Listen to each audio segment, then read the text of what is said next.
What up, Cucks? It's your boy, The Hater.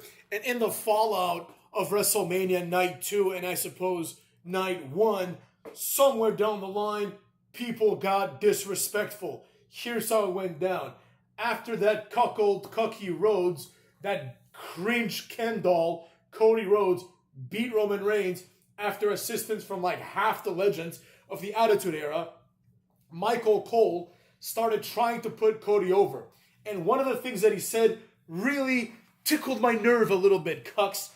Specifically, Michael Cole said, and I will repeat, he said, pro wrestling is back. Whoa, whoa, whoa, whoa, whoa. Wait a second. The implication that we are now in the Triple H era and that this era is somewhat, different or somehow interesting compared to the other eras is, first of all, a complete lie. But second of all, how are you going to disrespect Roman Reigns, who has pretty much carried this company full of jobbers on his back, right? When some time goes by, it will be common knowledge and it will be a common sentiment that WWE putting the belt on Cody was a step in the wrong direction. You're going to see. Obviously, when we make predictions, oftentimes we don't make the exact prediction that is necessary. Sometimes we're wrong. We are people and we make mistakes. However, cuck sucks. The truth is, in this particular instance, you will see that once again, the hater was right all along. Just like when I told you all that Karrion Kross would be a complete jobber on the main roster, and despite him being around enough to grow his hair out, he's still a jobber. Just like I told you that Sami Zayn is never going to be a WWE champion, and just like I told you that Gunther's title run is going to end in some bullshit like it did, I will tell you again. The same way that Kofi Mania had no long-term impact, and the same way that Daniel Bryan's win had no long-term impact, this too will not have a long-term impact. That's kind of the problem here, right? When Daniel Bryan won the title at WrestleMania 30, and when Kofi Kingston won the title at whatever bullshit WrestleMania he won it in, both times I had this feeling, right, where I'm like, ugh, this is just not the right move, right? Like, the title has to mean something. And if people like Daniel Bryan and Kofi Kingston can win it at WrestleMania, that's ridiculous, right? Like, Kofi Kingston doesn't deserve a WrestleMania moment. You know what I mean? There's like 100 better wrestlers than Kofi Kingston that haven't gotten one. Like Kane or Mark Henry or, Sting when he came back. He didn't even get a win at WrestleMania, right? The Miz. Well, The Miz kind of defended the title, but it's not the same thing, really. That wasn't really his moment. Anyways, the point is, the disrespect that was shown by Michael Cole to Roman Reigns is ridiculous, right? He basically buried Roman Reigns. I get it. Roman Reigns might be on his way out. I mean, I personally think like a Roman Reigns redemption arc would be sick. Like he comes back next year, wins the Rumble, right? And then The Rock somehow is the WWE champion, and we have the match, Roman versus Rock, for the title at next year's WrestleMania. Cody Rhodes ain't main eventing any more WrestleManias. Let's say it like it is. The chance of that happening is, well, I wouldn't say it's that small because there's so many jobbers that like it easily could happen. You know what I mean? It easily could happen. He could lose to CM Punk next WrestleMania, but I think by that time, like nobody will be watching, right? And I get it. Michael Cole and Triple H, whoever is in charge of dubbing this the Triple H era, probably Triple H, you know what I'm saying? These people really want to push forward this idea that we are now entering into a boom period of wrestling. But the fact is, we are not entering in a boom period of wrestling. We are entering into a mid-card period of wrestling. What's going to happen is as follows. Cody Rhodes ain't gonna draw shit. This man has never drawn a dime. Oh, but Hater, he's the number one merch seller. Yeah, number 3 is Jey Uso, right?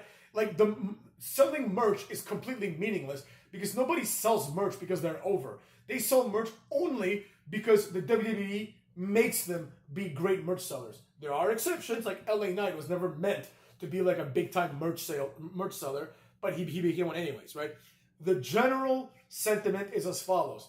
Whoever's on top is on top because the booking has put them on top, right? There are exceptions. Daniel Bryan, coming up with like the Yes movement and selling a lot of shirts that say Yes on it, that makes sense, right? Stone Cold with the What shirts, that makes sense. But everybody else, right, is the number one merch seller because they are positioned to be the number one merch seller, right? John Cena was the number one merch seller forever because he was positioned as such, right? Randy Orton was always below Cena because he was positioned as such.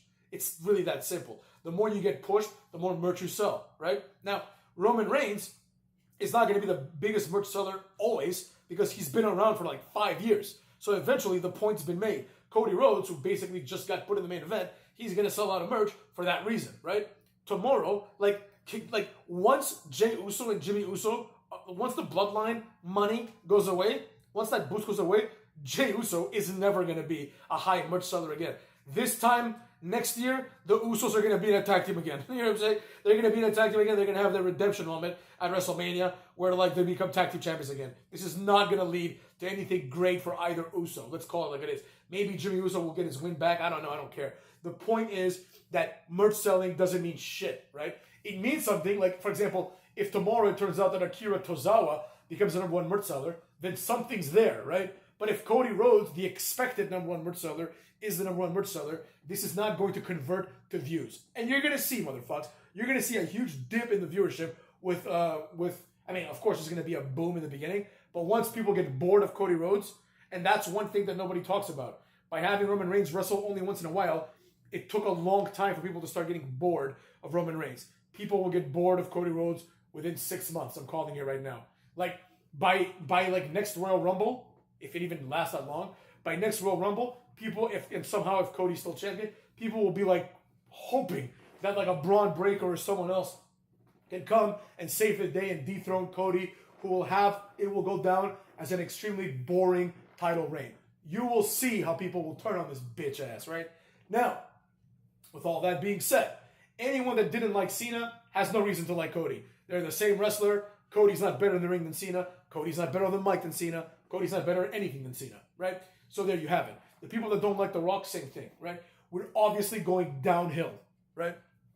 The truth is that the disrespect that was shown to Roman by Michael Cole is an example of this, right? There's this weird penchant, if you will, Cooks, to bury the previous generation, if you will, even though like, I think Roman Reigns is like 1 month older than Cody, to bury the previous guy in order to push the new guy, right? Of course, when Roman Reigns comes back in any capacity, they're going to say he's the most dominant champion of all time, right? But for example, John Cena, he's been gone, and when he returns, it just doesn't feel like a big deal, right? Like, I thought that it would feel like a bigger deal when Cena returns, and it did for the first few times. But now it just doesn't. You know what I'm saying? Like, I think it's mostly his look. He just looks old, and he's bald, and it's fucking weird. Like, you know what I mean? But anyways, I digress. That's neither here nor there. The point is, this idea that it's okay to bury Roman Reigns and say pro wrestling is back, where the fuck was it for the last 4 years that Michael Cole has been telling us this has been the most dominant era in WWE history, and Roman Reigns is the most dominant champion? Last pay-per-view, like literally, last pay-per-view, Michael Cole basically said to us, he said, well, you know, a lot of people say, how come Roman Reigns is the longest champion? He's like, and I always say, beat him then, right? What happened to that, Michael Cole? He quickly turned, right, and did what he's supposed to do. I'm not blaming specifically the character of Michael Cole or the man that plays the character Michael Cole. I'm not blaming them at all. I'm talking specifically about the actual underpinnings, the backstage nonsense, right? This idea that we're gonna bury Roman Reigns. Like, do you think you'd need to bring out Undertaker if Cody Rhodes really was over? Absolutely not, right? And you're gonna need to bring out a whole lot more than the Undertaker player to keep Cody Rhodes over. It's not gonna happen. People are gonna turn on his ass, and now WWE has found itself in the same position it found itself when Daniel Bryan was champion and when Kofi Kingston was champion. This idea that you got to keep this reign going a little bit, at least in Kofi's case, because Daniel Bryan, like, he had like one more match and then he got like injured, and then he won it, the Intercontinental title the next time, and he got injured again. Like, this guy just sucks. But anyways, neither here nor there. The point is, Cucks, the point is that they find themselves in this weird situation where they have to push one man, right, Cody Rhodes, and then once the fans turn on him, like, what are they going to do?